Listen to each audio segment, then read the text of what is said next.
6 at once is the most I've had. You know, that's She'll be excited to know When she you- was right. when you go past when you have that many 3D printers trade, that's not a hobby anymore. You realize that, right? Like, Yeah, it's not a hobby. I make money at it. No, yeah. Trey has explained to me how his hobbies work. His hobbies work like this. He finds something he's interested in. He goes overboard on it and finds a way to make money out of it, and that's his hobbies. I mean, Yep. you've sort of just summed up my Twitch and YouTube career. I mean,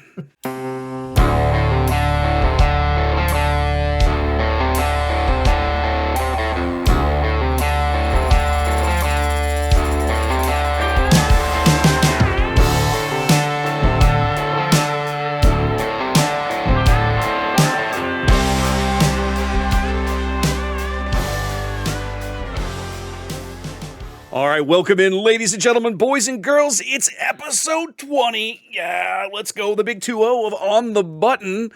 My name is Wes. I'm here with my buddies Ian and Trey, as we usually do, gather once in a Whoa. while. What? Buddies. Buddies, yeah. Dude, I Trey, I've really known know you like you, a dude. decade. I've known you like a decade. That's true. I've known a lot of people a decade, and I don't care for all of them. Wow. All right, well, we can just hang this Ooh, episode wow. up. We're done. See you guys.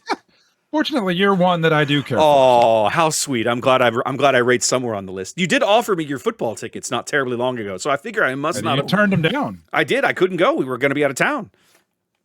Mhm. So, anyways, guys, we're welcome back. It's On the Button. We're about a week off of our schedule because of the holidays, but we appreciate you guys hanging out with us while we talk some Star Wars Unlimited.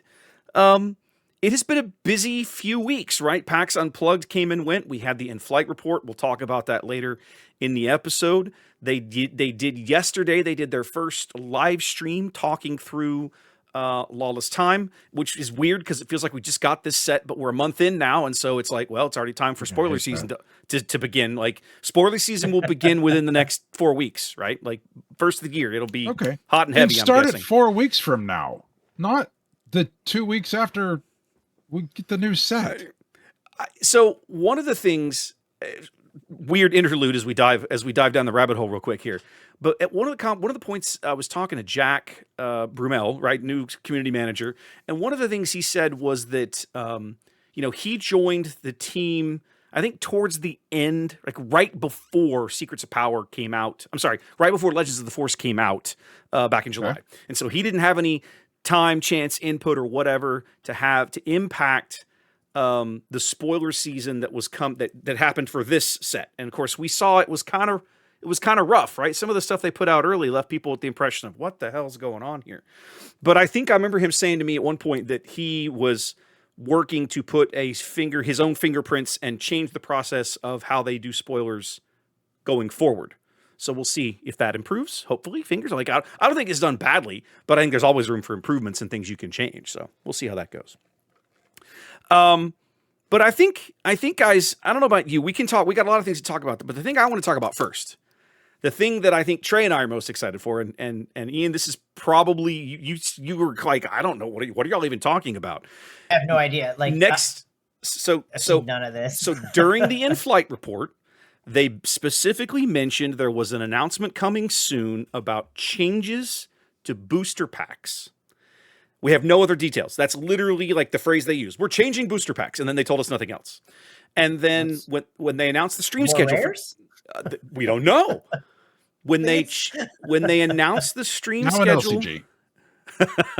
when they announced the stream schedule for December, they're doing a stream next Wednesday, lunchtime-ish, midday like they do, and it's going to talk about the pack changes, whatever they're going to be. Okay. So, I thought it was yesterday. I didn't realize they were splitting it up across multiple weeks. I got very excited yesterday when cards and stuff started coming out. But no, yesterday was largely a rehash of what they showed at the in-flight report a couple weekends ago. But I'm Okay. curious, guys. Let's. I think everybody who plays Unlimited probably has their own thoughts about what they would do if it was their sole decision to change packs. Trey, I want to know, what would you do? What's your wish list if you were going to change how booster packs are constructed? Anything. What's your wish list look like? So I have a similar. I'm not as high on it as everybody else is, because everybody else is hot and bothered to get the rare bases out of the rare slot, and I think Mhm. that's a good thing. I think it should be out of the rare slot, but it's not as big a deal for me as is some other people. Mhm. My biggest thing is that I think, and I've said this before, I think the regular foil cards were a mistake from the beginning, and they were only there to check a box to say that we have this, and I think it's a poor choice, and I want them to get rid of it. And I think that carbonite packs would be fine if you took half the foils, turned them into hyperspaces, and just made the pack smaller. Like if you made them have 9 card packs, and then that would make them much more expensive, and you just do all hyperspace. So I like that they have carbonite. I know one of the things, I think I know one of the things that you're going to say, so I'm not going to touch on that. But I don't want them. I want to get rid of the stupid foils. The foils that have black borders on them are just the absolute worst. So my wish list are 90% get rid of foils, 10% get rid of the foil. Figure out what to do with rare bases, because I don't think you get rid of rare bases entirely. But we were discussing it on Tuesday, and one of the things that you said was something about making them not starter specials and like putting them in this. I think that's neat. They've done that. This Oh. next set. When did? Okay, so that's what those are. Yeah, so there is a rare base in each. They were talking about this on the stream that they did yesterday. There's not a rare base. There's a special, a starter deck base in each starter that is unique to that starter deck. So essentially, they're not rare bases, but you can only get them in the starter deck. I'm okay with that, right? That allows them to do unique, cool things without polluting my booster packs and ruining my draft experience, right? Now, I like to say, you call them starter decks, Wes, but they're spotlight decks. Spotlight decks, excuse me. But I've seen them play out of the box, not too bad. They're good, to be honest. No, they really are. Not bad. The guys, the Padme one is pretty good, and the Palpatine one is actually very well put together. So, I agree. You could sit down and you could play at your locals, and you wouldn't have my first experience of just getting swamped because you built your own deck and you have no idea what you're doing, and you lose every game you play that night. You have a good time. Right? The Spotlight, I watched James play the Spotlight deck with very little changes, and it was playing pretty well for him. So I think that's one of the best changes that they made when they moved into the game's second year, right? Was getting away from the starter sets and going to these Spotlight decks. I think the Spotlight decks are an absolute win. They're very well designed. You're right. They're playable right out of the box. They're very good decks. Right out of the box. Yeah, they're very good decks. So those are my wishes. I don't have too many. I like a lot of what they've done. I like the foil hyperspaces. I like that showcases exist. I think prestige is cool. I don't know that it's necessary, but I do think it's cool. And then just more hyperspaces and no foils. Okay. No regular foils. All right. Okay. What about you guys? I want to hear what Ian thinks. Now, so you're kind of coming to this idea cold, right? So like you're kind of hearing this for the first time. What do you think? If you could change booster packs, what would you do? They're going to change the packs. Like, this is like a foregone conclusion. First of all, I actually like the foil cards, but I understand why people hate them because they're unplayable. If you get deck checked, they're gone. They're always like a potato chip. So I understand why people don't like them. I think they look cool. I think I'm alone, clearly, based on your two faces. No, I wasn't even responding. I'm not even looking at you. I'm responding to something else. I'm looking directly at you. You are a moron. Okay. They look terrible. I don't know. I like some of them, I guess. That's just me. So I'm definitely alone in that. Rare base-wise, I don't care. I mean, it sucks to pull it in a draft, but, like, some of them are great. Like, I got one of the gift packs, and I opened a JTL pack and got a data vault, and I was like, hell yeah! Like, that's like, if you get a good one, it feels like a good pull. So, I don't know. Like, I hope they change I have no idea. Like, I'm so excited. Like, I hope they guarantee more rares. I hope either they do one of two things. Like, in a standard booster pack, I'd like to see one of two things. Either give us 2 or more rares, that would be nice, and or give us extra uncommon cards. Because they only give you 3 uncommon cards, and if you get an extra rare, you lose an uncommon card. So I'd like to get, like... I like where you're going. 1 to 3, like, I would like the pack to give me the odds, right? Yeah. 1 to 3 rares, 4 to 6 uncommon cards, and the rest common, or something like that. I think that would be cool. because That would be a change I'd like to see. I think you make the packs. The other thing I'd like to see changed is I would like to see the booster packs get cheaper and pull out all the hyperspace cards from them. Just no hyperspace in regular boosters? No hyperspace in regular boosters. If you want those hyperspace cards, this is how you get this game to really make. If you want to make money, I mean, I'm thinking this is a retailer, to be honest. You want hyperspace No, cards? not at all. If you want hyperspace cards, go buy my $25 packs. Oh no, it would tank the game to not have that stuff available. Yeah, in the but I would packs. like to see the prestige cards, the prestige packs, be nothing but hyperspace, pure hyperspace, all the way through. You're buying 16 cards, you're getting 16 hyperspace. Oh, not so 16. Like, That's too many. well, how many cards is in those packs? They didn't like. Aren't they? There's like 16, 12. right? Pretty sure. No, Yeah, it's more than 12. I thought. I thought Okay. it's 16. But it's I too don't many. remember. I mean that's what I'd like to see. If you're gonna change the packs, like that would get me excited. I don't know what they're gonna do. I didn't even know this was like a thing you could do. It is 16. No, Just checked. That's too many. Same as the regular pack. All right. I So don't now know. you've heard from us. So for Yeah. starters, How about I you, like Les? I like where you're going, and I hadn't thought about it until you said it, but I like the idea of dropping. So I'm gonna say I like combining part of Trey's idea, which is something I agree. It's on my list, by the way, of ditching the regular foil slot at the back of the pack. Just Aw, ditch man. it completely. And so A, ditch that card, and B, as the other side of that, give me another uncommon. Uncommons are the basis of so many decks. So many competitive cards are in that uncommon slot. And when you're trying to sit down and build a deck, you need 3 overwhelming barrages. You need 3 Sintakaz, whatever. Uncommons. Power of the dark Power side. of the dark. Well, Power of the dark side's a common, I think. Is she? Or no, it's uncommon. it's isn't uncommon. It? It's uncommon. Bottom line is, uncommon. you very commonly you need play sets of these cards. Like Mace Windu out of set 5 is a solid uncommon. If you're going to play Hero Red Force, you're probably playing Mace. You need 3 of those, and so on. Make it just a little less painful to get play sets of cards that you need to play. Like, I don't think that's so terrible. It moves the needle on draft just a hair. But here's the other reason I like it. When you get, for starters, I don't like your idea about yanking regular hyperspace out of regular packs. I love that. I think that needs to stay. And That's just a terrible retail idea I have. Well, and fair I enough. really hope nobody from FFG listens to this because it's not. But Money-wise, it's not a bad idea. One of the reasons that I love the idea of give me an extra uncommon, okay, is because when you get a hyperspace common or a hyperspace uncommon in a regular booster pack, they're in a regular common or uncommon slot. But when you get a hyperspace rare or a hyperspace legendary, it takes up that last uncommon slot. You lose that slot. Yep. Now, sometimes that's amazing. I have pulled double Luke Skywalker Jedi Knight in a pack before. That feels amazing. Oh yeah. But what happens what happens when your legendary is hyperspace endless legions, right? And you're just like, "Yay, I gave up an uncommon slot for this." Right? So the idea of getting an extra uncommon in lieu of that foil card at the back, I like the idea. So there's okay, I'll let you continue, but Okay, go. Well, actually, let me jump in here. Bring it. I'm gonna transplant something from later in our show notes to now. So you guys are talking about getting players more access to cards. You want more uncommons. You just want to have more.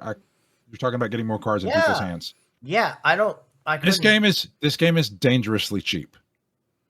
This game I know. is bored. This game is that's a teetering. good point. This game is teetering on having people stop supporting it and retail because they can't make money on it. And as much as you want to play this game cheaply, this game it's too cheap. What do you think? What do you think the most powerful uncommon in the game is right now?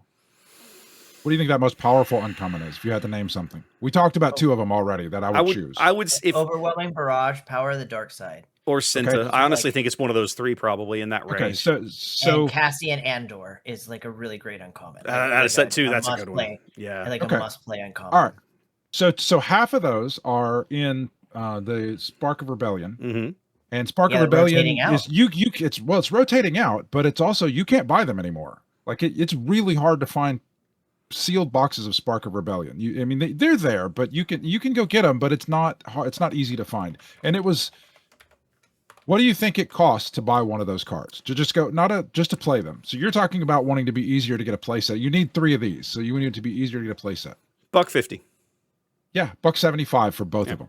Yeah. For both of those cards. And those are the chase uncommons of the set. Nobody makes money at those prices, especially when everybody sells through TCG Player, where TCG Player takes 15%. So if I sell something at $1.75 in TCG Player, I'm not making any money on the shipping. It's going to cost everything they charge for shipping. Most people are shipping for free, so they're taking these 70 some whatever cents of a stamp. Yeah, everything you buy, if you spend $5, you get free shipping on almost everything. Right. Yeah. Well, we have different experiences there, but do continue. But they're taking 75 cents out of the for the stamp. They're taking another 20 cents out for the fee, the envelope, and whatever. They're taking, what is that, 17? They're taking 35 cents out of this for the fee. So now you're talking about one of the chase uncommons. I'm going to get, if I sell it, I'm going to get $1.10 or so, maybe. No, that's 70 cents. I'm going to get like 80 cents out of one of the chase uncommons in the entire set, in the entire game. That's all I'm going to get, and that is not sustainable. So 80 cents. So if you were to bust a pack that you spent $5 on, the expected value of the cards in that pack, I mean, there's some expensive cards, but even the like for the new set, the rares are selling for like $1, $2, $3. Like if you get the chase rare out of a set, unless I think it's the one guy, who's the one guy that's the 3/2 that you can Karis make dude? Neiman. Yeah, Karis. He's worth a pack for. Like you can turn him in and get a pack, but he's the only one. So if you buy a pack and you bust that pack, and the cards you get out of that pack are going to be worth less than what you paid for it, whatever the percentage of time that is, and that is bad. It's just, and I'm not necessarily talking about from your perspective as somebody that's buying the packs for $5. I'm talking about the retailers who buy the packs for like $2.70. It's hard for them to get $2.70 out of any pack of cards consistently out of these, and that is not good for the game because it's going to turn people away. Well, there's a reason you don't find. So we had the same problem with Destiny, as you'll recall. We talked about. To be honest, though, we talked about this last set. We had the same conversation. I talked about, is the game viable because Twin Suns hasn't taken off, and a lot of the really cool cards aren't expensive, right? This is just kind of a carryover conversation. To be honest, Twin Suns is not going to drive card prices right now. There aren't enough people out there that play it regularly. Now, FFG is trying to change that. We'll talk more about that later in the episode.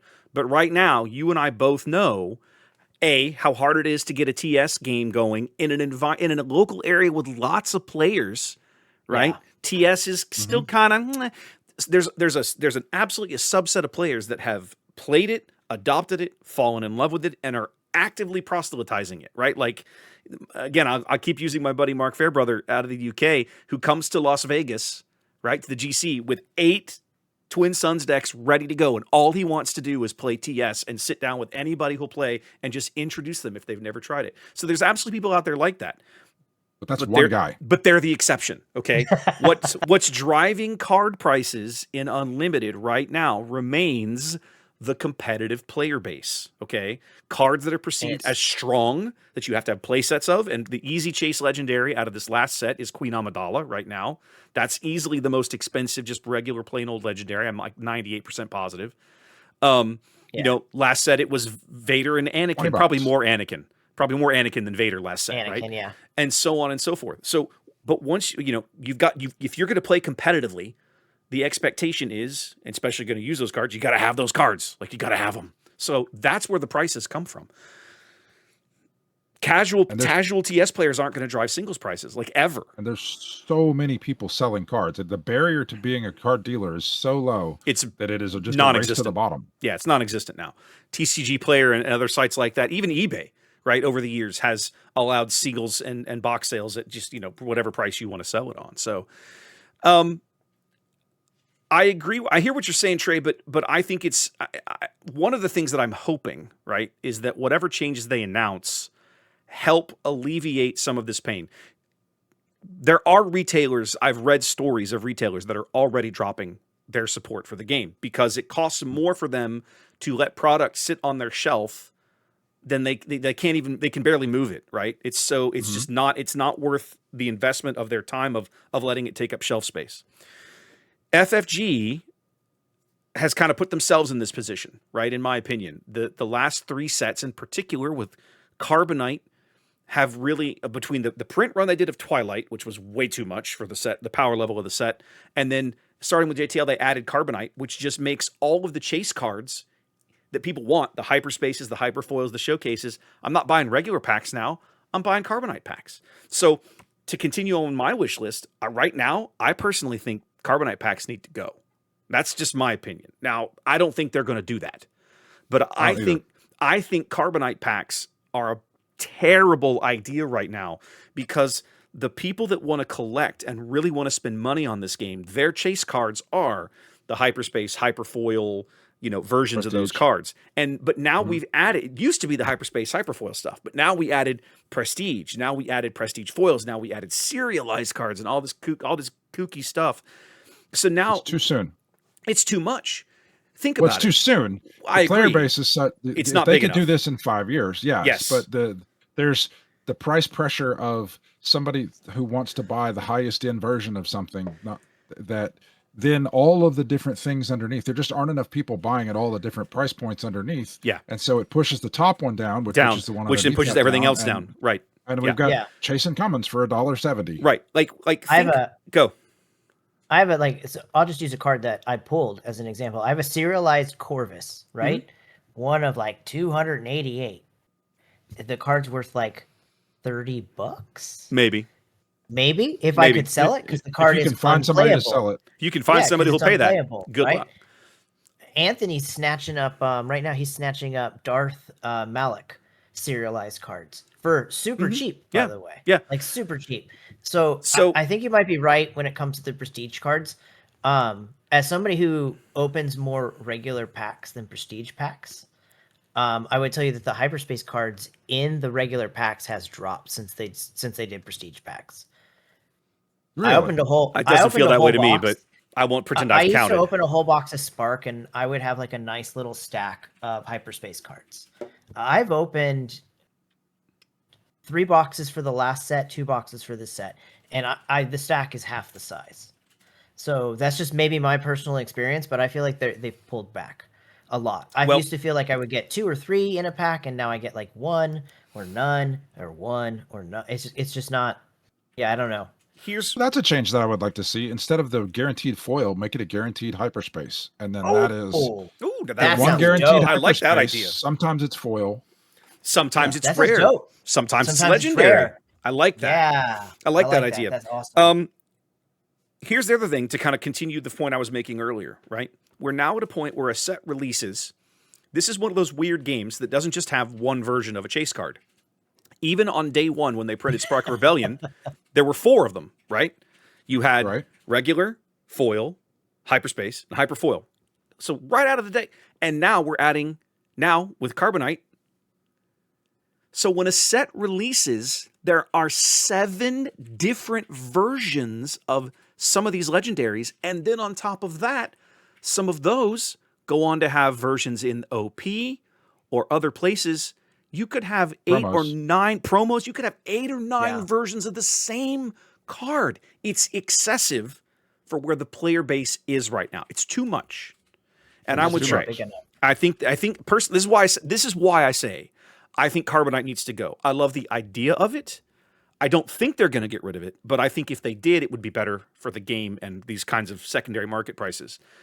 I think if they made Carbonite packs much, much smaller, you could do it, but you have to drastically reduce the supply. So if a Carbonite pack was 6 cards or 8 cards or something, and then you got a prestige and you made those cards really good, then sure, I'll go with that. But the 16 cards, but yeah, it has to be something drastically different. Here's the other. Go ahead, Ian. The other problem is if you compare them to Magic's, right? Magic guarantees 5 or 6 rares. I've opened a prestige pack. No. Yeah, there's 4 or 5 rares in every collector's edition pack that you buy. When you buy collector's edition. Okay, so you buy basically the Magic version of Carbonite. Yeah. Yeah, it's the Magic version of Carbonite, right? I've opened up Carbonite packs where I've gotten 1 freaking rare in the whole pack because my prestige was uncommon and all of my hyperspace was uncommon and felt super ripped off. And then I've opened up packs that are like fire. I've got like a showcase and 3 legendaries and 2 rares. Yeah. The packs are too all over the place. I think you're right. I think Prestige has got to. I think you guys have convinced me that Prestige needs to go. So the other Not Prestige, Carbonite. Not Carbonite. Prestige, but Carbonite packs. Now, I think they got to go. that's my opinion. I don't think they're going to do that. They've already let that cat out of the bag, and I don't think it's going to change. However, here's my other radical suggestion. If you're going to keep Carbonite around, I like Trey's idea of shrinking the pack size. I also think you got to stop putting showcases in them. I think showcases should remain in regular booster packs only. Oh, I like that. Forever. like I had that. not. I had not considered that, but I think that's an excellent idea. That is a great idea. I think if you're for me, this is as a player, this incentivizes me to buy regular packs. If I want the fancy upscaled cards, great, but it also gives me some reason and some excitement when I open a regular pack of whatever set, because still have a showcase in it, right? But more importantly, in my opinion, look at the price differences between showcases out of the first year of the game and the second year of the game. And I'm not even talking about like the leaders they're going to see play. I'm talking about the trash leaders like Holdo out of set 4, or like even a Rose Tico or Holdo. They're like a $20 card. Now go back and look at the trash leaders out of Shadows of the Galaxy. Like They're Lando. still like Lando. A showcase Lando is still worth more than that because he's harder to obtain. There's no Carbonite pack that you're going to have a higher percentage, a higher chance. And I personally think, I don't know this, but I personally think that with the Carbonite, they put more of those showcases in circulation. It's not like they just redistributed them. I think there's more of them in circulation, which lowers the price of showcases overall. So I think if you're going to keep Carbonites around, stop putting showcases in them. Personal opinion. Yeah, Lando is $64 right now. Exactly. So he's a leader that basically nobody plays. That I won't say he's garbage because there have been some limited decks that have had some success. He with is him. niche, but he's incredibly niche, and he's still worth 3 times what Holdo or Rose Tico are worth out of set 4, and they're just as niche, if not worse. And the only difference is there's simply more of those in circulation because of Carbonite. So, anyways, that's my change. That's my ideas. When they introduced Carbonite, I like the idea of Carbonite. And the reason that I like the idea of Carbonite, because it felt like they being FFG and Asmodee were reaching in and trying to pull some of that singles market money to them. Yes. So you sell all these cards, they go on the market, and then all of these people who buy the packs and open them and resell them, they make a lot of money off of essentially your game, which they have to be able to make money off of your game. Otherwise they're not going to do anything with it and your game's going to suffer. Bingo. But it felt like a reasonable thing to try and pull a little bit of that money back to FFG to make more money off of the game, to keep the game healthy and flowing. But it's been overdone. They pulled too much money back. And so I think they need to correct the other way. And like I said, I don't think you're going to get rid of Carbonite, but because they have let that cat out of the bag. And if they were to say, we did that too soon, we're not doing Carbonite for the next 9 sets or whatever, next few sets. Love it. I would love it, except that the market in general would look at that and say, oh, this game is failing. And then it would probably become a self-perpetuing prophecy. And so then it might doom the game. You're just probably because right. of perception becomes reality. So I'm in the interest of keeping the game going and not putting that thought out there, I think they should just drastically shrink the packs and make them not crazy expensive, but much different value. So you still pay your $25 for a pack, you get 8 cards, and they're awesome. Here's one more idea that I just had sitting here. If you're going to make serialized cards, radically reduce how many there are. Not in terms of, I'm sorry. I'll be right back. Go. I'll be right back. Go ahead. So for me, it's a twofold thing, right? They're serializing too many cards out of the set. Look at how many prestige cards there are, and every one of them's got 250. 35, 40. It's a crazy huge number. But then we're putting 250 of serialized of each one of those. Stop. If you're going to do that, if you're going to print that many variety, do 100 of each, right? Make them actual chase cards. Make them really hard to find. Not right. I mean, they're still pretty hard to find. The average player's not going to get them, but I get what you're saying. I just think you got to cut the entire print run down. Like, just don't print as much of it. It's that simple. Make it actually rare. I remember when JTL was releasing and they announced Carbonite, I kept expecting Carbonite to sell out very quickly. And then We did right at first. Yeah, but then there was more of it. It just like it. But then more of it showed up.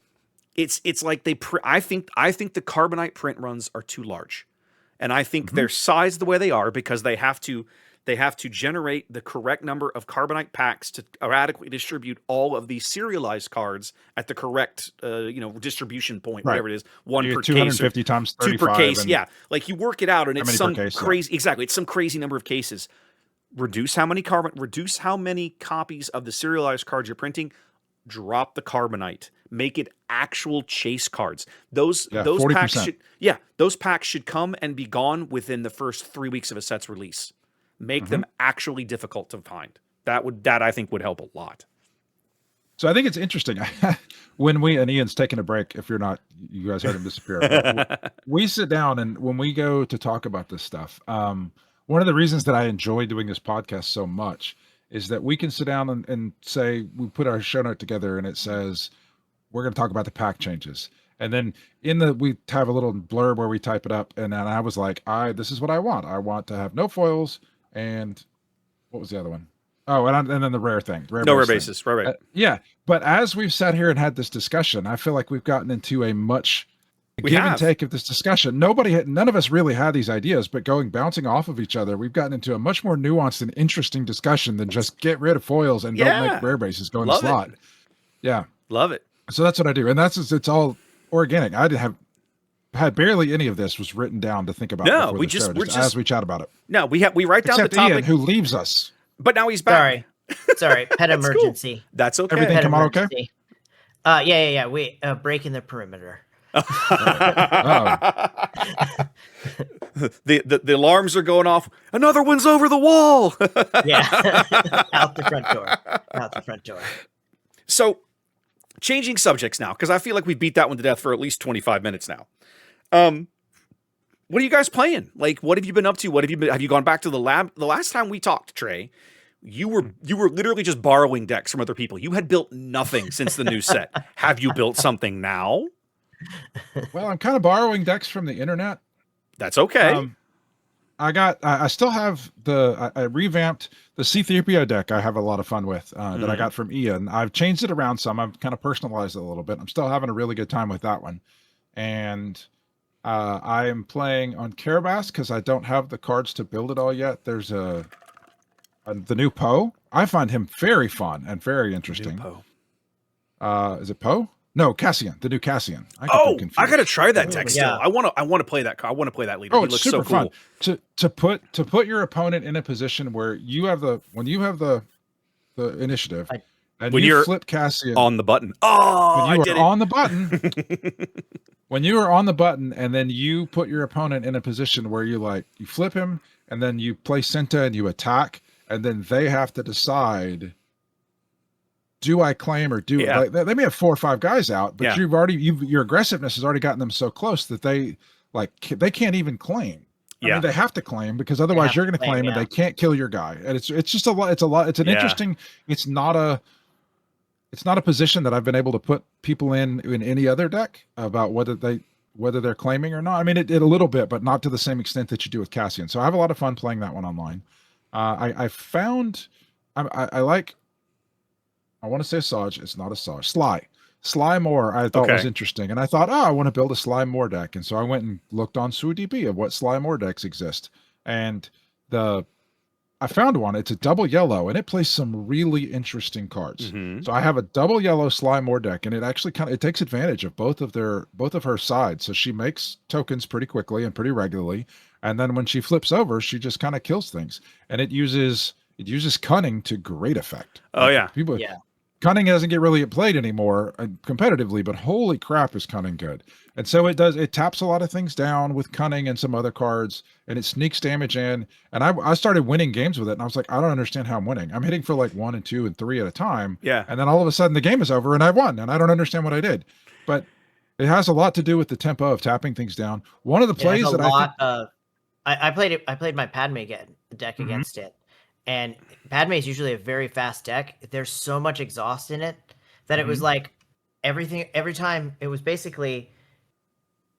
tried to attack, I was getting exhausted down. So like I couldn't hot shot out, I couldn't surprise strike, I couldn't get all that little extra damage that I needed to get in against that Sly deck. It was really interesting how it played. I really enjoyed playing against it and watching it, like the mechanics of it. So one of the things that I think is cool is it plays now there are 2 of them. And the absolute awesome play that it wants to do with now there are 2 of them is it wants to play an official on turn 1. Usually little Skittery Grievous, who I hated. I'm still like, you badmouth the hell out of that card. And people do it to me, but whatever. Sometimes he's really fun and really good. So I play a little Skittery Grievous. What was the other one? The deck that I've changed it out since then. What was the other one? You hit me with Bazine on turn 1. Bazine, but she's not an official. She's not an official. There are a couple of other officials at 2 that you can play that are not exciting. But you then, on 3, you play, now there are 2 of them. And the 5-drop that you play is I don't even remember the name, but he's a yellow guy. He's 3/5, and he makes 2 spies. It's called Trade Federation Delegates. It's a common. Those guys. Yeah, it's a good play. Ripping that guy out on turn 2 Sly is loves that awesome. card. Yeah. Oh my goodness. So much fun.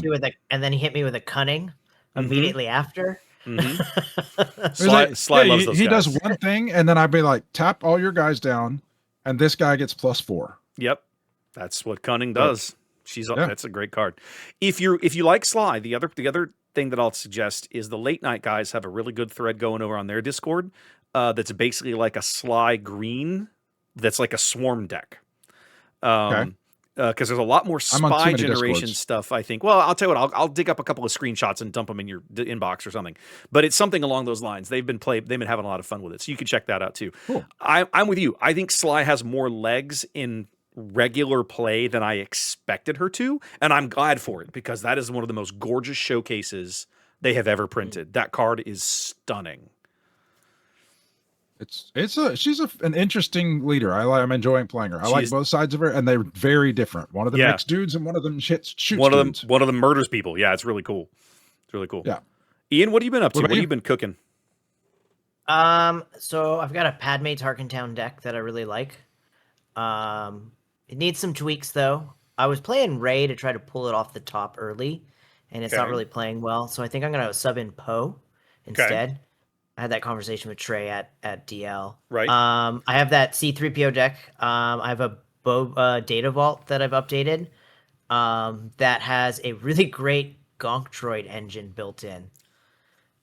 So do you play Gonk? You play Gonk and Resupply and Super Laser Tech? No. So I've pulled out Resupply. Okay. Pulled out Resupply for Gonk Droid. And I'm in. I don't like Resupply. I've pulled out Resupply for Gonk Droid. I still have the Super Laser Techs, but that's just because it's a ground unit. Right. If I can get it out and I can get one attack and I can get there's been a couple of games where before I even flip Boba, I've got Fett's Fire Spray and 2 IGs. Both IGs out on the board. You could. I am really loving the Gonk Droid. I just think that's such an amazing card. I like it. You can go Gonk Droid on turn 1 into Fett's Fire Spray as your turn 2 play, right? Like that feels really good. There's the plot upgrade, Unveiled Might. Is that correct? What it is? Yep. Mm-hmm. Yep. That's like a 2/3. Yep. I believe. The plot saber, some people call it. It costs 4. Does it cost 3 or 4? It costs 4. 4. I've been thinking about putting that in to try to keep the Gonk Droid alive longer. I won't think I would do that. That feels excessive. because as soon as you hit with the Gonk Droid once or twice, it's gone. It becomes almost an immediate target to anything they possibly can find. Because it can really drive it. I don't think that's intra game. I think that's inter game. When you attack somebody one time with Gonk Droid, even in future games, they know that thing has to die immediately. Yeah, immediately. Yeah. So it's not something that's sustainable. Yeah. So I really want to find a way to keep him alive longer. I just love that card. Okay. And then I'm working on a Palpatine green deck. I like it. That is Palpatine red, new Palp red. Okay. So the new plot red. That is rotation ready. So it's only playing cards from these 3 sets. It's playing okay. it needs some of the like it needs like open fire and it needs stuff like that. But I'm gonna keep working on it. I think there's a good combo there, so that I'm ready to go rotation wise. So why is rotation ready a thing? Because when the rotation happens, you're going to have a whole new set of cards to put in there, so it's not going to do anything. So I'll be honest, like really it's getting comfortable with leaders, right? If you notice, like everything I listed is a rotation leader. So I want to be comfortable with playing all the leaders going forward. I'm playing Sure. Padme, I'm playing C3PO, I'm playing a Boba. Those are all rotation cards. I want to be comfortable with those cards now. I don't want to have to like rely on open fire. I do better when I build a deck and I update the deck than when I try to build from scratch. So if I can learn to play Palp Red now, updating it will be easier for me. I'm not really like you, Trey, where I can sit down and build a deck from scratch. Super easy. Most of the times, the first time I build it, it's trash, and I got to go back and like half the cards didn't work, and I got to put new cards in. That's exactly how I build decks. I build Okay, well, garbage good. to start with. Yeah, I'm not good. special like this. We're the same. You just got to iterate a lot. You Yeah, take your first 10 times playing the deck are all on Carabas, so you can do it super fast and see, get it yeah, 70% that's what I of the way do. there. It takes me a long time though. Like that C3PO deck was like 3 months in the making. Like as soon as they put him out, I was working on C3PO. So I'm working on that, and then Twin Suns, I'm rebuilding from scratch. Really? Wow. Yeah. Look at you. You only have so- one deck though, right? Yeah, I've literally only played the entire Twin Suns time. I've literally only played Grand Inquisitor Krennic. Yeah. literally from set 1, and I've upgraded. I'm gonna go to Grand Inquisitor Vader because I have the 2 showcases. I decided I'm gonna use fancy. all of my old showcases that I can't play. I love it. Going forward. So I'm gonna Beautiful. do Grand Inquisitor Vader. So I'm working on that. And I think I'm gonna go green. I think I want more command cards than I want vigilant cards in there. And then I'm working on the other Twin Suns deck. I'm working on is Yoda Luke. So Master and Apprentice. I like and to it. really give it, and that one's gonna be really themed around like Master and Apprentice Which cards. Luke? Blue? Oh, the showcase Luke. Showcase Luke. Showcase Yeah. Luke, fun. Blue Luke. Yeah. Yeah. So like I think those would be fun, and showcases are always cool to have out. Do on the it cat with Nokia. something other than green, though. I mean, if you want to do it with green, you can just take my. No, I think cards. to be honest, to do the theme, I think I have to do yellow. I think I'm gonna. Oh, do neat. yellow. Oh, that'll be fun. Yeah, blue, yellow. I'm thinking. So I do have a bunch of Twin Sun stuff, but I want to hear Wes's premiere stuff first. Well, I want to double back to Ian real quick. You said you were building Padme Tarkatown. Now you played a lot of Quinlan Tarkatown back in the day. Yeah. Compare and contrast. Are they similar enough that it's comfortable moving between them? Is she radically different in some fact? Like, are you comfortable with the idea of the deck already because you're coming from all that Quinlan experience? Yeah, it's interesting. There are plays where you can on turn 1 not play a unit and still successfully take out a unit and like draw a card and things like that. So it's definitely interesting. You definitely still have to play off initiative, right? You want to be going second for sure. You want to be going second. I've tried a few games where I thought I could lead, but you really can't lead with that deck. I don't think it's valid. At least a red version of her is not going to be valid without Tarkatown. Unless they put in more cards like Ray. Like I would need 2 more cards like Ray, where I draw it and it does damage. Because there are a lot of really good ways in the Padme deck of drawing cards or cycling your deck, right? Yeah. That's one of the reasons I love Yoda is because you can cycle through your deck. Yep. I love Padme because she's got a lot of cards where it's discard or draw 3, and all these things help you ping and help you get through the deck. So I don't know. I think she's got legs in Premiere, but I think my version of it doesn't. Okay. So I would think. I think the analogy or equating of saying is Padme like Quinlan, I don't think those are, despite the fact that they do the same thing, the 50 cards that you put in the deck are different. So drastically different. Absolutely. I think that even though the leader does the same thing, all the cards are going to be different because your engine to pull off what the leader's doing is different. So I think you would have to build the deck. So I think it would play, aside from that very first shoot somebody, Tarkentown somebody, you want to play the deck completely differently. I guess that's kind of what I was asking, right? Was like, do you approach it with the same eye line of ping Tarkentown? Do you like, Yeah. direct still- you damage wanna- and all these kinds of things? Like, I was just curious, like how the kind of like compare contrast the ideas for me. The victories are basically the same. Tarkentown early, right? Ping Right. Tarkentown It's- early. You fight and over then the race the board. You base. fight over the board Yeah. until you get to the flip turn, at which point you should pretty much own the board and Yeah. you can just run them over from there. Her flip turn being on 6 is slow. That's true. Quinlan came out a turn earlier. very That was slow. that's noteworthy. Okay. And I'm finding a real struggle there. She's more survivable. Isn't she like 2-8 or something? 3-8? She's like a 3-8, yeah. Okay, so she's harder to kill Um, than Quinlan. Harder big to girl. kill. Not much. I mean, Quinlan's 3-7. Yeah, but she's got a bigger booty. Yeah. Okay. I would say Quinlan's a better deck overall. Okay. But I think Padme in rotation, if she gets the right cards and they continue with the disclose, again, you need the mechanics. So if the mechanics are there going forward, Quinlan, the advantage is that his mechanic was a unit. Right.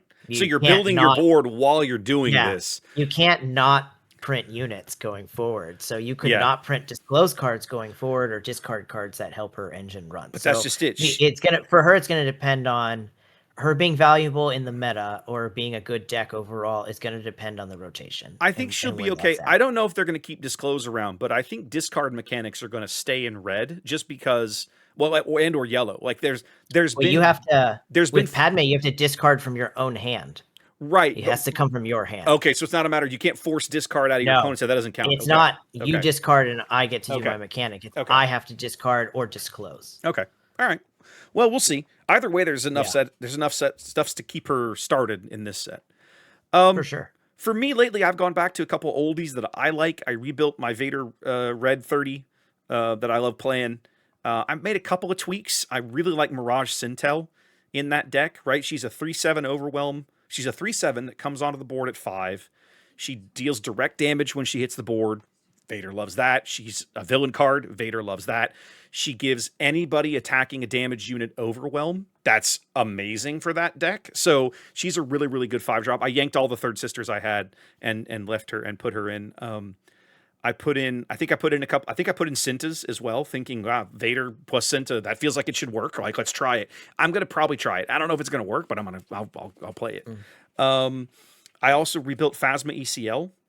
Again, Nice. I haven't seen that one yet. I saw Vader on saw Tuesday, Vader. but I didn't see I've got Phasma. Phasma ECL. I have made a couple of changes to that one. I got rid of the Overpowers, which is a card that I still love, but it just never felt good in that deck. I think Just a quick question, Wes. Yeah. I'm sorry, just a real quick question. Was there a lot of first order cards in this set? I don't there's remember. only like 4. Oh, Basically the Are they FN. good? Okay, so it depends. Okay, the FN Trooper is a 5-cost 4/5 that when you play him, plot. and he's a plot, and when you play him, he can add on experience. So if you're concerned about your Phasma getting dunked by Anakin, for example, being able to pull this guy out, either just play him out of your hand or plot him out of your row when you deploy Phasma, she can buff to a 5/7. Now she can flip Anakin the bird. That feels kind of good. So there's some corner cases where I think that playing that card out of your plot row on a flip turn is really good, and maybe you save the ECL for after she's on the board, right? Because you still want to, you move up that ECL on the 6 resource round. Now I could be ECLing the Captain Phasma unit. I could be ECLing Kylo Ren. I have some good options there. She doesn't cost 1. You just tap her, right? You don't have to. Correct. She just once you play a first order card, at her unflip side as you just exhaust her, she deals damage. The other card that I really like, and it sounds ridiculous, but there's a 1-drop 2/2 in villain called this like Supreme Council Aid or something. Yep. That Look, card that's is exactly what it's called. That card is really, really good in Phasma because it's cheap and it gives you another good target for Captain Phasma Green, the unit. Anytime I can pay 1 and put out a solid little unit that I can maybe buff with her is a good day. And it's more survivable than the other first order 1-drops, which were like a 2/1 TIE Fighter and then the 2/1 Trooper. So that card seems very unassuming. I think it'll be good in Phasma. I forget what else I put in there. Oh, I swapped in some Daring Raids. I realized I was getting kind of where I just needed to get over the hump. And I'm trying Fulminatrix, right? The 8-drop capital ship is the last big first order card in the set. And it comes out on 8, so it's quite pricey, but it's a 9/7. So again, it flips Anakin the bird. And it does deal damage to ground units when it comes onto the board. So maybe you can kill something and make your ground arena a little cleaner. I don't know. I'm gonna try it. I think Phasma's gonna top out at 6 resources still. I think she's a little more mid range. But I'm gonna try the card for a while and see if I like it. I won't be surprised if I end up pulling it out. I played a couple games of Barris Blue this week, which is still a passion project. That Barris, it's a Blue Force. The event package there, I'm realizing that the events that I chose are kind of half of them are okay, and half of them are like, no, this is crap. Get rid of this. So I'm retooling the event package there to kind of help it out a little bit. I did play. Luna had Revan Blue this week, and I borrowed that, and it's a deck that I want to build, but I haven't pulled all the cards together for. I'm going to totally build one of those. That deck is just fun. It's got some really silly plays in it. So for all of the grousing about the price of cards, it chooses every expensive card. Oh, there's a lot. And yes, plays. You can invest that. That is it. Better win a lot. Scion, Malik, everything. It's packed full of legendaries. Right? It's just chock full of legendaries. Big ones. Yes. It is expensive, but it does. It looks like fun. There's a lot of big, great Sith units. Oh, exactly. And it right. Plays them all. Yeah. Why not? There's a couple things on my radar. I still need to get JTL Han to the table, either in red or in yellow. I think the new plot stuff really makes that deck something cool, and I just haven't stopped to build it yet. I know that Sam has been working on his yellow version, so he's another cunning guy. Trey will appreciate that. And the other one that I still want to build that I keep looking at, thinking, man, this deck surely has to have some legs. Obi-Wan from Legends of the Force. And stop calling it Shirley. Whatever. Obi-Wan yellow, right? Like the ability to like start your game with a youngling Padawan and immediately buff it and start, have a 3/4 at the start of your second turn and start smacking people around. And I want to, like, those kinds of plays, those kinds of silly shenanigans in yellow. I want to give that a shot, right? They've printed some more really good yellow Force units, right? We've got Depa, we've got Qui-Gon. You can go back and still play Plo Koon for the moment, but you can, if you want to like rotation proof it, you can leave him off the list. I got to get that one built at some point to try it out, just because I want to. So I got some things. Some things in the idea. I'm gonna tell you this: Barris is trash, pure trash. Maybe she is. Maybe she is. I don't own the showcase, but it's not. It's one of the few showcases I really want because it's gorgeous. Her leader ability is just, it's not good. You need the Force to play a discount. Of an event, and it's trash, bro. It's trash. It might be, but I'm going to continue to play that until I've convinced myself. So watch this space. I'm going to predict now in 3 more episodes, I'll look at you at some point and go, hey, Ian, do you remember when you told me that Barris was crap? You know what, Ian? You're right, and I'm done with her. She's fired. So that day's coming. But until then... I just don't think her ability is very good. I don't think her flip's great. I just think she's Until then, I hold out... Yeah. Until then, I hold out hope eternal. That maybe there's something there. We kind of are into the quiet part of the year, though, aren't we? Right? Like, I got there this week a little late at Dragon's Lair, and there were only like 7 people. It was really quiet. Yeah, it's not been a sleepy year.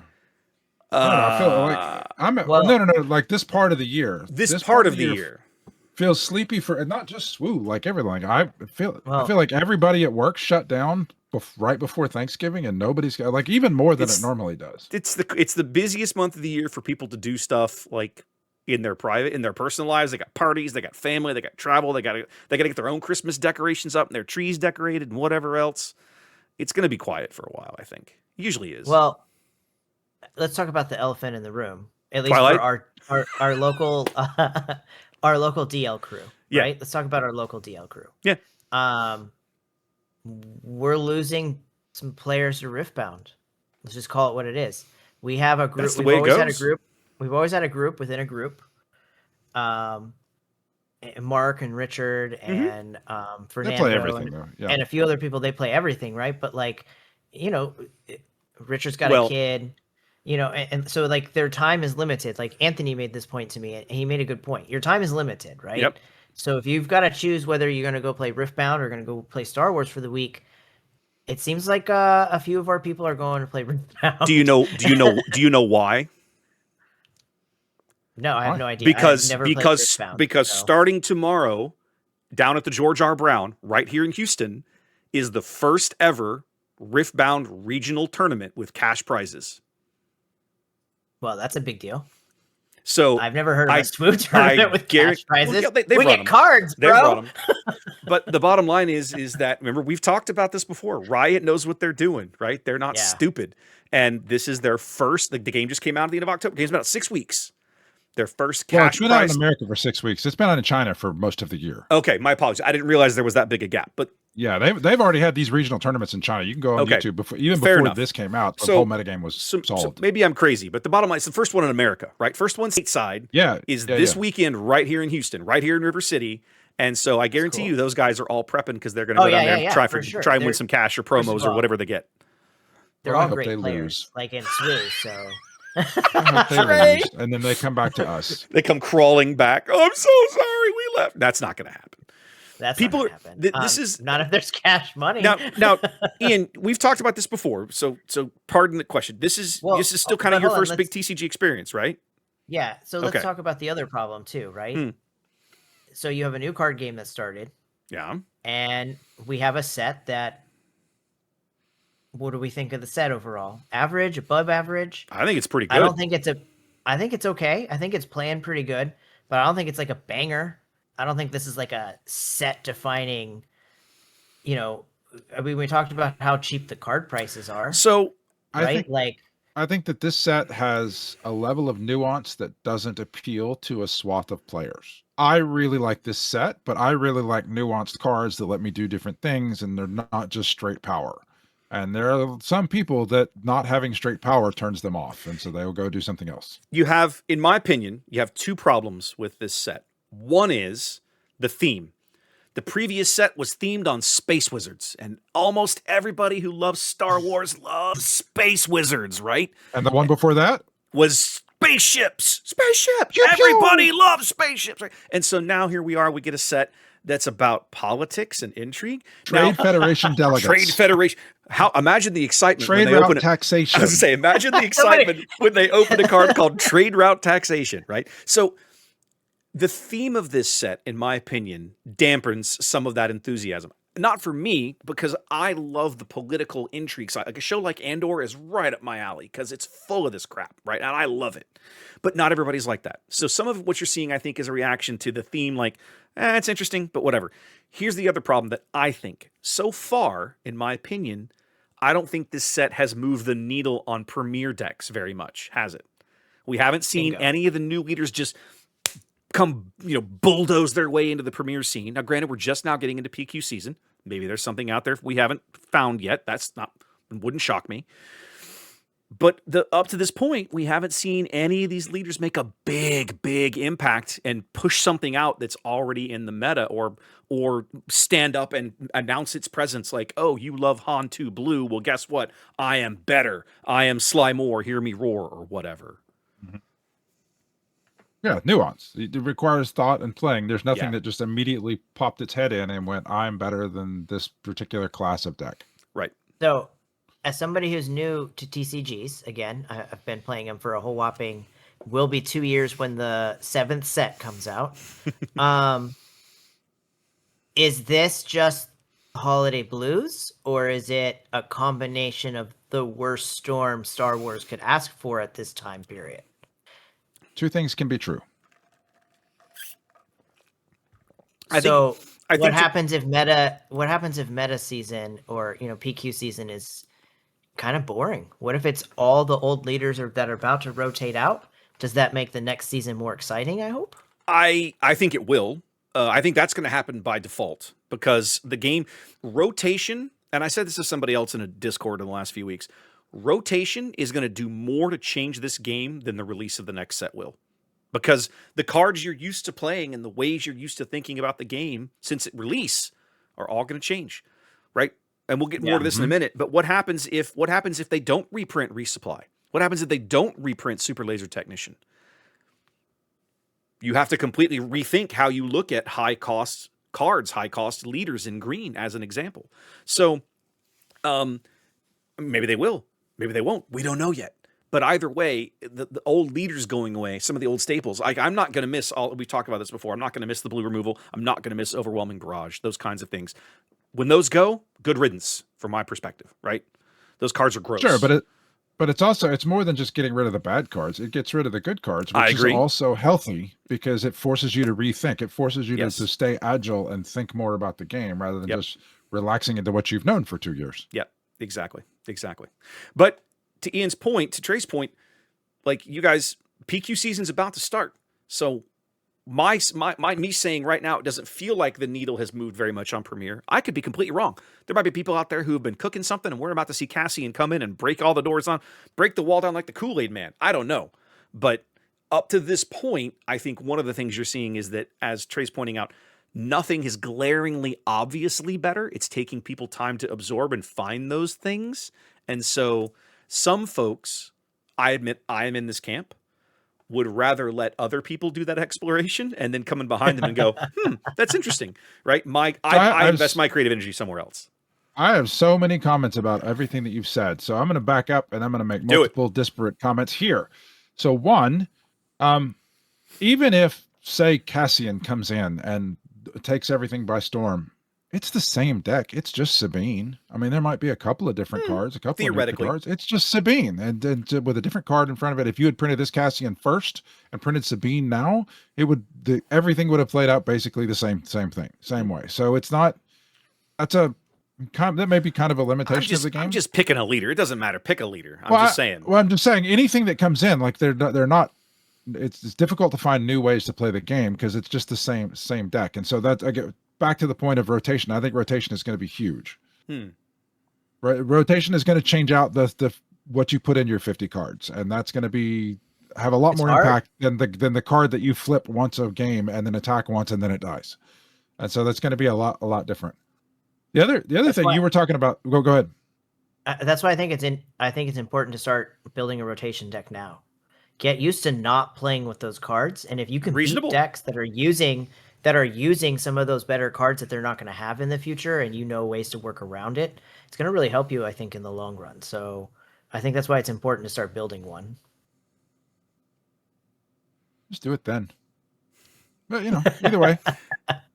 So the other thing, there are way too many content creators. You were talking about letting other people do the work, which that's always been a thing since the mid-90s. The people were putting decks online. Yep. But I feel like every time I try to sit down and I'm like, ooh, I want to try and see can I build something with this dude? Let me go see if somebody's built it. Woo or somebody or one of those guys has put out some deck that is like 80% of the way there to whatever the deck I was going to go explore is.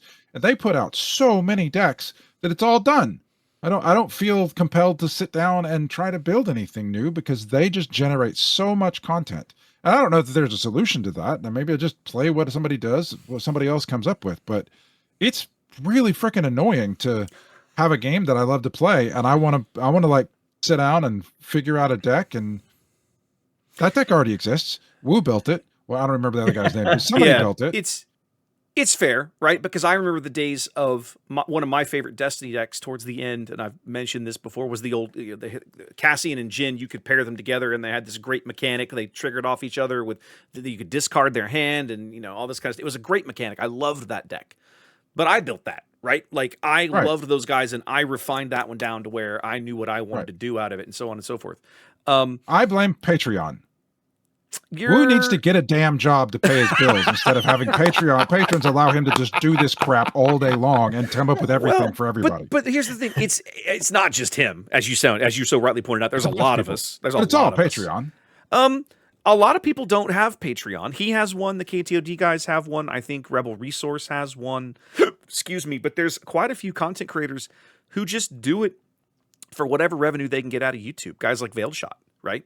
Veiled Shot. That's one of the other ones. He has a Patreon too, actually. Now that I think Patreon. I had just forgotten. Patreon is a scourge on humanity. You don't need to be able to make money doing this stuff. See? I have a Patreon. You have a regular job, though. Speaking to that, on the button Patreon coming to you soon. No. We ain't doing that. I have one. No. I'm wow. Translating. Patreon's fine, but I actually do think there is something to, like, it's funny because there's nothing that can be done about it, and I'm not No. really that upset about it. No. But when you have somebody that just gets paid to sit down and come up with decks, it kind of takes away the joy of being able to go discover something. Reasonable. I don't disagree with you. And there are times that I look at, like, I'll give you an example, okay? You guys know I'm a Phasma enjoyer. I've been playing Phasma for a while now. This past, like in the last week, I think I saw a notification, Veiled Shot had gone on YouTube, and we'd gone back and looked at Phasma again, and I was like, okay, I'm curious. What is he doing? I know what I like to do with Phasma. What's he doing? I went over and took a look at his Phasma list, and I was like, yeah, I don't think I would play it this way, right? So, I mean, sometimes I like to look and see what other people are doing with leaders that I already enjoy, and then I go, well, that's an idea I hadn't thought of, or, no, I wouldn't like that. So, I mean, it can go either way, so.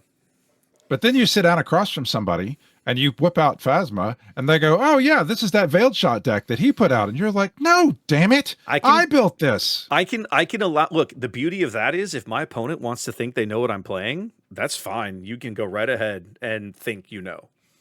Maybe you do. Maybe you don't. Not my problem. Let's play. Well, guys, last topic of the night, right? And we kind of have saved a little bit of the best for last because one of the things we got out of the in-flight report was a complete roadmap for 2026 when it comes to Star Wars Unlimited, right? At Galactics, and Ian, you and I were there when they made this announcement. They told us the names of the next 3 sets, so we knew what March, July, and November were going to look like. But then rumors started circulating not terribly long ago. I don't remember if there was an official announcement or a rumor. I think it might have been. I think at Essen. They did. They announced it at Essenspiel that there were going to be Twin Suns pre-constructed decks. So we heard that in October. And then finally at the in-flight report in November, they mentioned specifically those are going to be coming in spring 2026. So my assumption is they're going to come along in like May. They'll try and split the difference between set 7 and set 8 and put them out right in May. May the 4th. I bet they come out May the 4th. Ooh, now that would be clever, wouldn't it? That would be clever. Now, here's the other thing. They also told us exactly what they're going to be what 4 leader pairings those are all going to be. So have you guys seen this? I haven't heard any of this. Okay. All right. So now each of these decks has a name. I don't know the names, but I remember the leader pairings. There were two villain leader pairings, of course. One of them was Maul and Savage Opress. Mm-hmm. I remember the hero pairings. It was Anakin and Padme. And Ahsoka and Rex. Do we have a Savage leader? We do not. This will be a first. This will be a first for the game. Oh, so this is like unique cards. These are all Twin Suns only leaders, as I understand it. Like these cards will have decks. These decks will have cards. Excuse me. But they're not Premier Legal. They're designed for Twin Suns player. They're not Premier Legal, as I understand it. I believe so. But it's Ahsoka and Rex are one, and then Padme and Anakin are the other. What's the other villain? Oh, Dooku and Asajj. So you have all Clone Wars era stuff. You have 2 villain pairings and 2 hero pairings. And I'm looking forward to that because, like you guys, I think that'll be a really, really good way for people to just grab a deck and sit down and just barrel into Twin Suns with the best of them. If they're as good as their current Spotlight decks, they'll be really fun to play. I agree. Really fun to play. I feel like they've nailed that. I feel like it's too late. I feel like they should have done this a couple of sets ago. Like maybe when it went to 80, what did we put it at 80 cards after the third set? Like maybe 1 or 2 at the third set, especially because they would have fit in perfect with Twilight. Mm-hmm. They're this theme, so maybe it's a holdover from that. Maybe. Not sure. The other thing that they announced is there's going to be another standalone product in the fall, but we know basically nothing about it. They called it like a mini expansion or another intro to play, like the Battle to Hoth box, the intro battle box. Like another version of that. Something we really don't know. They just called it. They gave it a name. It's called Icons. It's supposed to be about all the iconic characters in Star Wars. I'm like, okay, but you have literally told us almost nothing about it. So we know it's out there and we know it's sort of coming in the fall, but we don't really know much. So I don't know. We'll see what they do with it. Cool. And then they looking forward to playing more Twin Suns. Same. And then 6 weeks ago, I wouldn't have said that. And Trey's like, "We've got you now. I've got you, my pretty." And then, of course, they started spoiling cards for Lawless Time as well. We got a first look at the Spotlight leaders, which were, I'm going to get this. Oh, it's Leia and Jabba. from Return of the Jedi. So like Leia and like undercover Leia, like as a bounty hunter. Boosh. Boosh. That's called Boushh. Boosh. H. And then they started spoiling some of the new stuff, and we're finally starting to see some really weird double and triple aspect pairings, right? Triple Yeah, aspect multicolored. Love cards. cards. Yeah. Yes, triple aspect. About time. I'm going to be really curious to see how far down that rabbit hole they go, because the danger in doing that, it sounds great for Premiere, but dealing with it in Oh, it's draft. gonna be trash and trash. Well, you say that, but the other thing that they told us we learned yesterday as a part of the stream, the common bases are all identical. They all have the exact same game text. So they're all 27 health. So it's like a Force one. Yes, very similar. So they're 27 health, and they have all of them have an epic action. I'm pretty sure, is it just a regular action? Epic action. I got to look now. But basically, it's either once per game or once per turn. This is going to drive me crazy. I got to go look now. It's an epic action. Once per game. Epic action. Epic action. Once per game. You can play a card out of your hand and ignore any non-hero or villain aspect. So you could ignore the blue, green, red, or yellow portion, one of the aspects of those colors on the card, and play the card once per game. Interesting. So that's going to open up some really weird possibilities. That makes it way easier to play like a specific card like that in draft. Exactly. Way easier. Exactly. That makes me think they're going kind of heavy in it then. I don't know. I wonder what about this makes it 1 point more powerful than getting the Force when you attack with the Force unit. I got nothing. So read the game text again. What's it say? I'll just read it. I'll read it word for word. Epic action. Play a card from your hand, ignoring one of its vigilance, command, aggression, or cunning aspect penalties. All of the common bases have that exact same text on them. Okay. So you could use it to play a double. That's pretty cool. You can exactly right. You can use it to play double. If you want to play cunning for one yellow, you could do that once per game, as an example. Yeah. Nice. No, I like that. That sounds fun. It's going to be interesting. Sounds fun. Can somebody explain? I only saw it real briefly. How does the credit token work? What the hell is that? In true FFG style, Ian, we have created yet another thing for us to keep track of on the board. A new token, a new card to keep around. More token cards. More tokens. Oh, yeah. So the credit token, as they call it, is I think it's a consumable resource. It's like a token upgrade. How do they phrase this? It's a card.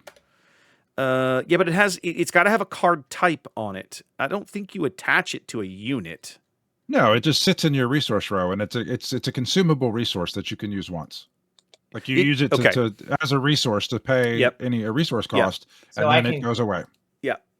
So it literally says the card type is credit token, and it says while paying resources, you may defeat this token. If you do, pay one less. Okay. So the new way to ramp. Awesome. Exactly. The curiosity I have is, does this supplement ramp? Does it provide ramp to colors that don't already have it? Or are we replacing ramp cards, like many of the ramp staples that we have in green, with something like this? I don't know. It's too early to know. Too early to call. So interestingly, I find this to be an interesting way to ramp, because in our game, our game cares so much about resources on the board for that flip turn. Yes, that's a big deal. This doesn't trigger a flip turn the same way Disco DJ Death Star does. Yep. So I think that's really cool. And I know a lot of this is in yellow, and thematically it's getting money to spend. So I like that. Well, that's just it. The cards that we've seen so far put this in yellow, right? The new Jabba leader in one of the events that's, I think, in the starter deck with him or something. But what other colors are going to get it? Are all colors going to get access to these the cards that make these things, like they do with disclose mechanics? I don't know, right? Cheating resources. Too early. Cheating resources has always been so powerful in this game. So I mean, if it works, it'll be a great mechanic. Sounds fun. I'm gonna be curious to see how that shakes out. So yeah, that's cool. Gonna, it's just that's gonna be fun. Like a potion. Yeah, kind of. The other two things I want to hit real briefly. One is just for me, right? So if you guys are listening to this episode on release day, Friday night, this will be the 5th of December, the today that the episode comes out. I'm going to be on Late Night Gaming, hanging out with those guys on stream, playing webcam games. This will be a first for me. I've never done this before. But they talk like it's super easy. I'm like, okay, I guess I'll figure it out as we go. So you playing SWU or are you playing just board games? No, playing SWU. No, playing SWU. Playing SWU. But literally, Nice. like I'll share like my board view with them, and they'll share theirs with me, and then they combine everything and like live stream it out like you're watching a game. The people watching the stream will see both boards simultaneously, like we were sitting across from each other. Do you watch the stream like this? I don't have any. That's what I'm saying. Like I don't know, man. I got to figure it all out. I'll figure it all out the hard way. I got nothing. That's cool. Will that be live? Yeah, it'll be live tomorrow night, 10 p.m. Eastern, 9 Central, 7 Pacific, over on the Late Night Gaming channel on YouTube. I'll put a link in the show notes, because even that link will be good if you want to go back and watch. Like, even after we film it, you'll be around. I don't know yet. From Late Night. Might be. Okay. It might be. I think it might be Loopy. It might be somebody else. I literally have no idea. No idea. Playing with himself. The other thing, and I added this to the show notes late because I had forgotten I wanted to talk about it.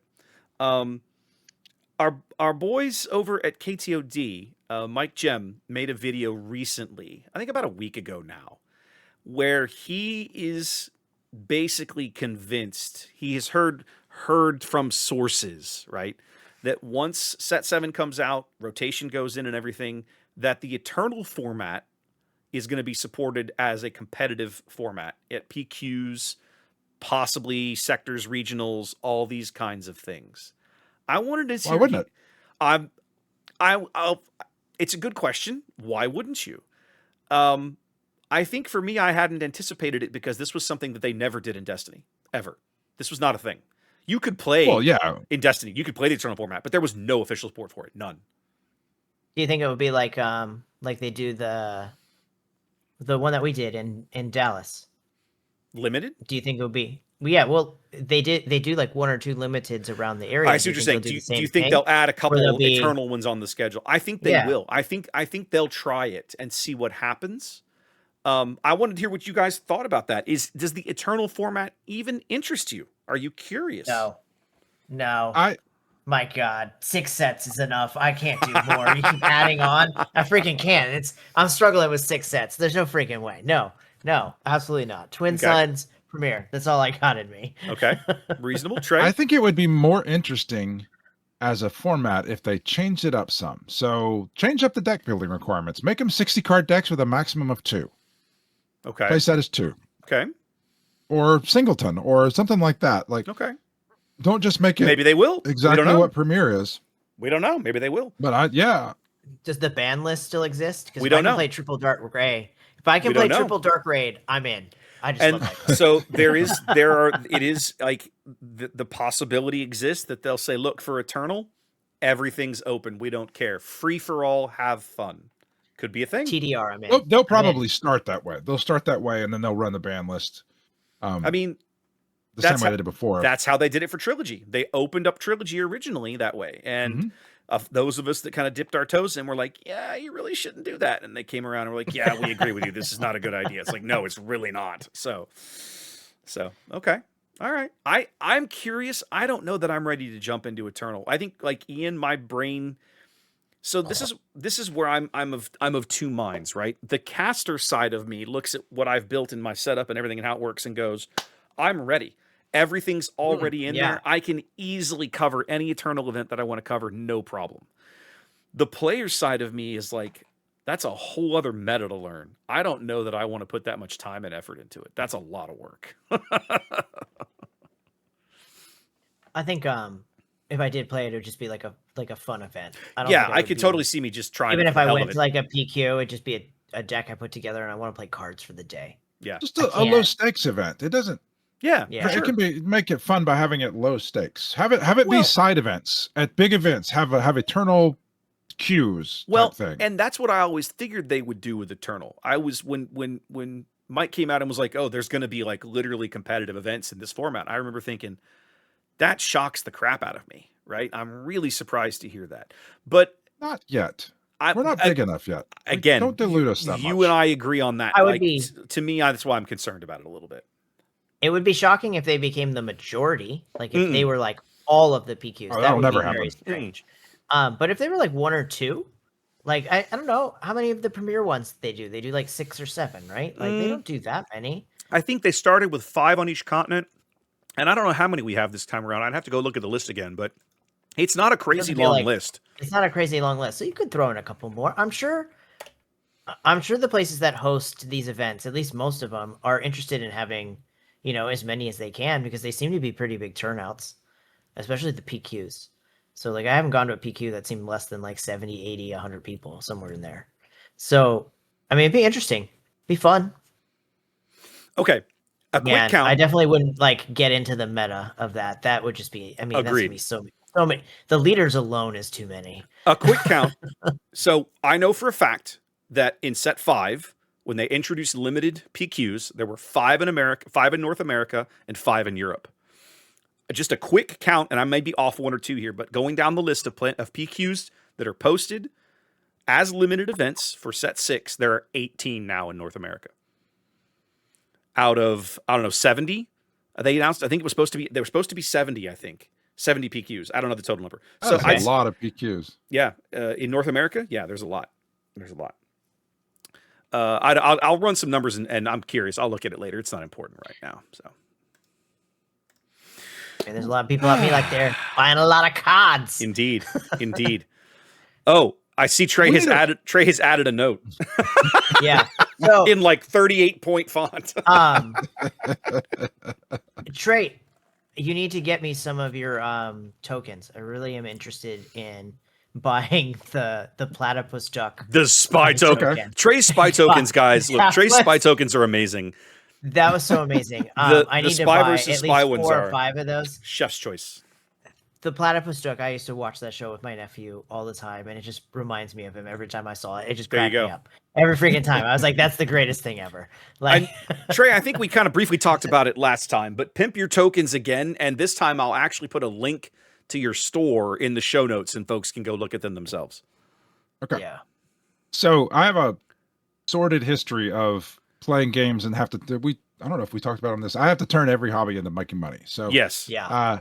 We did when we played Destiny, we got to Destiny. Destiny went away. We decided we were going to keep it going, and somebody needed to make physical cards. So I learned how to make. I have all the equipment to make physical cards.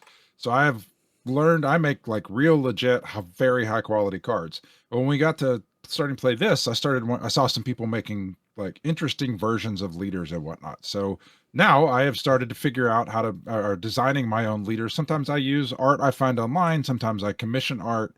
A couple of times I've used AI art. I used every tool at my disposal to make these cards. Screw you. It's a tool.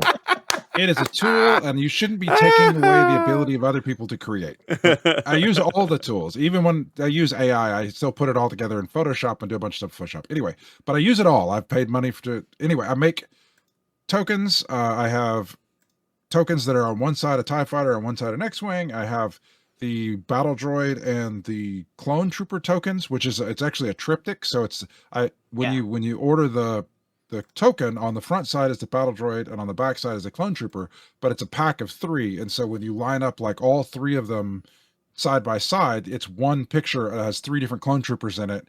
And then you flip that over and it's one picture that has 3 different battle droids in it. And they're actually part of the same scene. So like the camera's directly in between the 2 of them shooting at each other. And so that was really fun to make. I commissioned that art. I've got some spy tokens that on one side is a piece of art I commissioned, whether it's Imperial or Rebel. It's 2 pictures that go together, and then on the back side is something silly, like one of them is Spy versus Spy, another one is one of them is Perry the Platypus, and then Scarlett Johansson, whatever her character name is, Black Widow. So anyway, I make all these tokens, and then I do a lot of leaders that I put together, and I sell them. And so all the art is there available. If you want to print these yourself, you're welcome to download it off of, I usually will post a lot of this on the Facebook group so that people have the art. If you want to buy want me to print you up one and send you a copy of it, I sell it on Etsy. And so it is just, my shop is Kingwood Hobbies, and I search for Etsy for Kingwood Hobbies, and I have all of them there. I want to say I have maybe like 20 different leaders, 25 different leaders at this point. I have a lot of leaders. Okay. So Send me. That's what I do. After the show, send me a link. I'll make sure and put it in the show notes. Because again, I am not a tremendous fan of the leaders, but I love the spy tokens. Those are just great. and honestly, the X-Wing and TIE Fighter tokens you did were also really, really good. Yeah, I pretty like great those. too. I like those as well. Cool. So All right, guys. Now that I said, hold on, I got Oh. one more. So Oh, okay. we were talking Bring it about on. credit tokens earlier. Like that's what I was doing right before we did this. I'm working on my credit tokens. I'm actually going to have, I'm going to have card versions of them, and I'm going to have 3D printed versions of them. If you want something a little meatier, Ooh, so fancy. it'll be exciting. Okay. That'll be good. Keep an eye on that. When they're ready to go, you should spoil them here so everybody can see what you're doing. Ooh, yeah. Yep. Cool. I love it. All right, guys, we have talked forever. It's been a good episode, but let's wrap it up. Let everybody go enjoy the rest of their week, evening, day, whatever it is. Holidays, man. Indeed. Holiday time. We'll be back for at least one more episode before Christmas, guys. As always, appreciate you being here. Thanks for the likes, follows, subscriptions, whatever. Again, as always, comment. I'd love to hear more of y'all's thoughts about all the stuff we talked about. The PAX in particular. Like, that's going to be a big announcement next week. What do y'all think about it's gonna, like, what would you do if it was your decision? I'd love to have more conversations about that. I think when they release the pack information, we have to have an emergency special council. Well, maybe we will. It wouldn't be the discuss first time. the Trey, packs. Trey and I did one of those the day they banned Django back in April. So we'll see if they do. That's We'll what see. we did. We'll see if it's a big deal. All right, let's hang it up here, guys. Y'all have a good one. Take care. Peace. We'll see you again one last time in 2025. See you soon.